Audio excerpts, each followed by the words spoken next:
Hola, ¿cómo están? Bienvenidos una vez más a mi canal.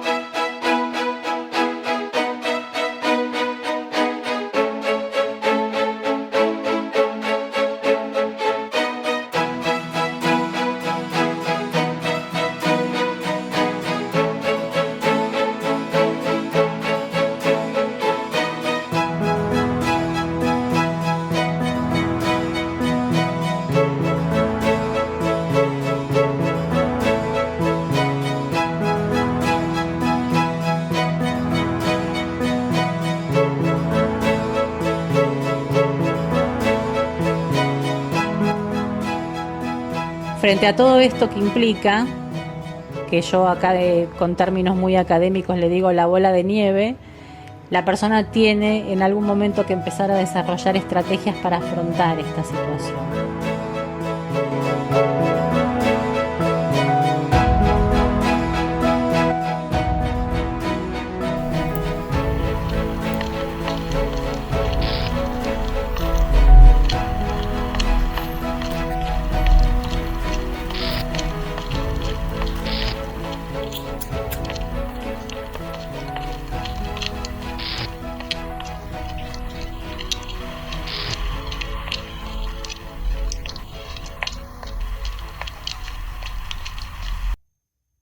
Hay dos tipos de estrategias. Unas que están enfocadas en el problema, cuyo objetivo es tratar de minimizar los factores estresantes, o sea, bajar el nivel de estrés, y otras estrategias que están enfocadas en la emoción, que lo que buscan es cambiar las reacciones emocionales, modificar las emociones.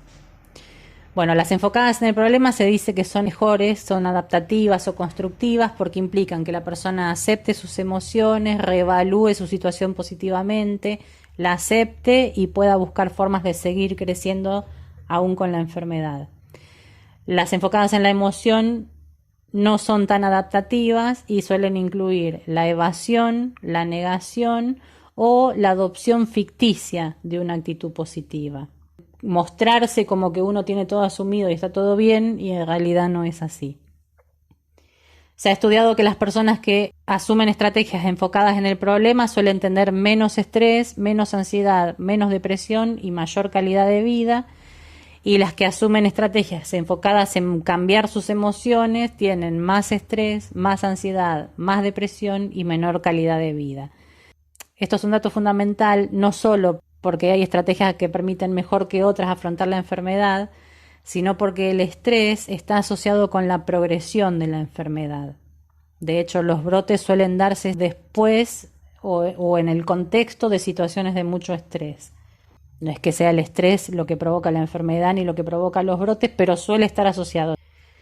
Bueno, para que la persona sea capaz de desarrollar estas estrategias adaptativas, las que están enfocadas en el problema, que la persona pueda lograrlo va a depender de los soportes sociales, afectivos que tenga y de la fuerza de sus recursos interiores. Dentro de los soportes sociales se incluye la familia, los amigos y los grupos terapéuticos, pueden ser otros también.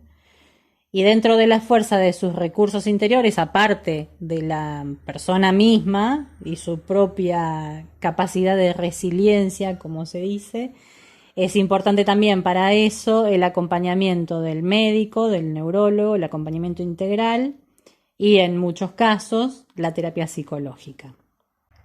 Con respecto a la familia, es evidente que la enfermedad no la sufre solo la persona diagnosticada, sino toda la familia, y cada uno tiene que ir procesando el diagnóstico a su modo y a su ritmo.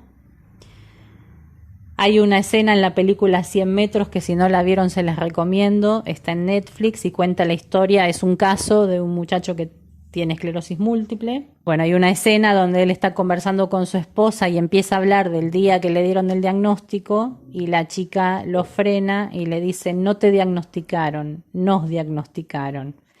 Y a mí esa escena me encanta porque creo que es tal cual, o sea, el diagnóstico no lo recibe uno solo, lo recibe toda la familia y afecta a toda la familia. Después les pongo algunos datos que me parecieron interesantes, porque de acuerdo a algunos estudios que se realizaron en algunos países, hay como algunas estadísticas, digamos, de que los hijos de padres con esclerosis tienen niveles más altos de depresión y de ansiedad que los hijos de padres que no tienen enfermedades, que en el caso de la gente que tiene alguna discapacidad, que necesita que algún familiar lo cuide, estos familiares tienen mucha más carga emocional cuanto más grande es la discapacidad o los trastornos cognitivos o las alteraciones de la conducta que tenga el enfermo.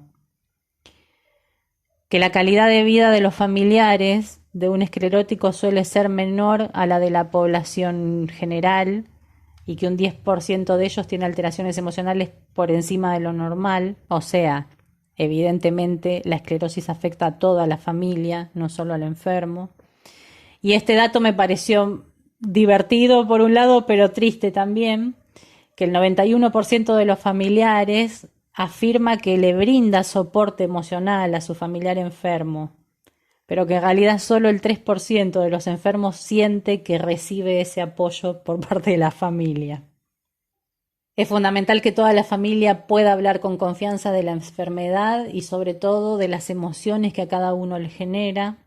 Eludir el tema no es bueno para nadie, ni para el enfermo, ni para la familia. Y tanto el enfermo como la familia, todos tienen que estar atentos a evitar la sobreprotección excesiva, que es algo que obviamente y naturalmente se da, pero hay que tratar de evitarlo porque hace que la persona se sienta impotente y dependiente, y eso no es bueno para la salud mental.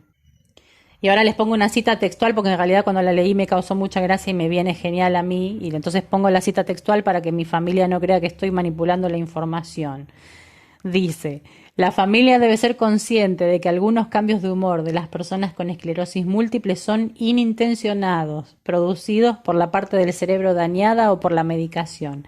Hay que tener mucha paciencia. Con respecto a los amigos, la esclerosis no debería ser un tema tabú, que los amigos no se animen a preguntar o a hablar del tema, pero para eso es importante también que el enfermo pueda responder a las preguntas de sus amigos, que esté dispuesto también a hablar y a responder dudas o preguntas que los amigos puedan tener. Obviamente la esclerosis cambia muchas cosas relacionadas con la amistad y a medida que vaya progresando posiblemente siga cambiando más cosas, pero es bueno que tanto el amigo como el enfermo sepan que la amistad sigue siendo la misma, que quizás se modifiquen las formas, pero que el cariño y la amistad no cambia. Estos estudios dicen que es fundamental para la psiquis de una persona con esclerosis tener al menos un amigo de confianza con el que poder hablar de los cambios y de las preocupaciones que la enfermedad le genera. Otro factor que suele ser importante como elemento de contención son los grupos con otras personas que tienen la misma enfermedad. Dice uno de los artículos, y yo creo que es real, que por más contenido que uno se sienta con su familia y con sus amigos, la mayoría de los escleróticos sentimos que nadie nos comprende mejor, sobre todo cuando hablamos de los síntomas o de la fatiga, nadie nos comprende mejor que otra persona que le pasa lo mismo. Estos grupos ayudan muchísimo a reducir el estrés, sobre todo al inicio, después del diagnóstico, y a conocer la nueva vida, como empezar a meterte en esto nuevo que te apareció con menos angustia, bajando los niveles de angustia. Pero un dato que a mí me parece clave, que es preferible siempre que estos grupos estén coordinados por profesionales, que puedan ir guiando al grupo en el desarrollo de estrategias adaptativas. Porque como les decía, como puede haber personas que elijan las otras estrategias, las que no son tan adaptativas, y no hay alguien que guíe ese grupo, se puede transformar a veces en un espacio que en vez de ayudar a uno a adaptarse a la enfermedad, más bien lo tire para abajo, lo tire para atrás. Entonces es bueno que esos grupos estén acompañados por un profesional. Con respecto al neurólogo, es fundamental tener una buena comunicación fluida y de confianza con él o con ella. Ir preguntándole las dudas, las preguntas, los síntomas nuevos o los episodios nuevos que van sucediendo. Es fundamental hablar de todo eso, anotarse, si uno se olvida, anotarse todo y hablarlo en vez de googlear. El neurólogo tiene que ser la principal fuente de información para nosotros. O sea, cualquier cosa que tengamos una duda o que se nos ocurra de golpe algo que no habíamos pensado antes, es el neurólogo el que tiene que darnos la respuesta, no buscar en internet, ni otro paciente con esclerosis, ni tu mamá, ni nadie, el neurólogo. Y por eso también es importante contarle no solamente los síntomas físicos que uno va teniendo o los síntomas cognitivos, sino también las cuestiones psicológicas. Es la forma de que el neurólogo pueda tener una visión integral de cómo la enfermedad se está desarrollando en nosotros y cómo nosotros la estamos afrontando, y que incluso puede evaluar las causas, porque como a veces hay factores psicológicos que no tienen causas psicológicas, sino orgánicas o farmacológicas, es importante que el neurólogo sepa lo que a uno le está pasando para que pueda evaluar y ver si hay que hacer alguna modificación en algo. Y bueno, y por último, la terapia psicológica. La intervención de un profesional suele ser muy útil para afrontar el diagnóstico y adaptarse a los cambios que la esclerosis impone. Se han hecho estudios de que el apoyo psicológico tiene muchos beneficios para las personas en muchos aspectos. En la calidad de vida, en el estado de ánimo, en el funcionamiento cognitivo, en la aceptación de la discapacidad en el caso de que exista o de las limitaciones que la enfermedad impone, en el manejo de la fatiga, en el control del estrés, en la autonomía e independencia del enfermo y también en la comunicación del paciente con sus familias. El hecho de hacer terapia ayuda en todas estas cosas y yo aseguro que es cierto. Los pacientes que hacen terapia aprenden a conectarse con sus emociones de una forma más saludable y por lo general la terapia también ayuda a que uno desarrolle actividades fuera del trabajo que favorezcan esa conexión con las emociones y que por lo tanto bajen los niveles de angustia, de estrés y de ansiedad que ya sabemos que pueden provocar nuevos brotes. Entre esas actividades hay muchísimas, pero por ejemplo la relajación, yoga, meditación, escribir, escuchar o crear música, dibujar, hacer manualidades, cocinar, o sea, puede ser cada uno lo que sea, pero actividades donde uno pueda conectarse con lo que está sintiendo. Y después, otra de las cosas en la que la terapia ayuda mucho es a que uno esté más atento a todas las situaciones o a incluso las actividades que le provocan estrés o ansiedad y que pueda reaccionar más rápido. Si es una cosa que uno está pensando, poder ponerse un freno, decir, bueno, basta porque esto me está generando estrés y el estrés en mi caso me puede provocar un brote.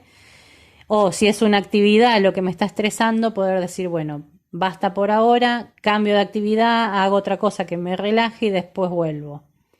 En eso el hacer terapia ayuda mucho, si bien es algo que podemos lograr todos aunque no se haga terapia, pero la terapia ayuda mucho a poder detectar rápido cuando están apareciendo signos de ansiedad o de estrés. Así que bueno, por hoy esto, como una especie de aproximación teórica a todos los cambios psíquicos que también implica la esclerosis y lo importante o cuánto puede ayudar la terapia para estas cosas. En el próximo video sí les voy a contar mi experiencia ahí sí totalmente personal y subjetivo de en qué cosas concretas yo siento que realmente la terapia fue fundamental para mí y qué cosas yo logré poder ir aceptando por un lado y adaptando mi vida por el otro a la enfermedad gracias a la terapia. Yo creo que si no hubiera sido con la ayuda de mi psicóloga hay cosas que me hubieran llevado muchísimo más tiempo. Pero bueno, eso se los cuento la semana que viene. Nos vemos la próxima, gracias por estar acá.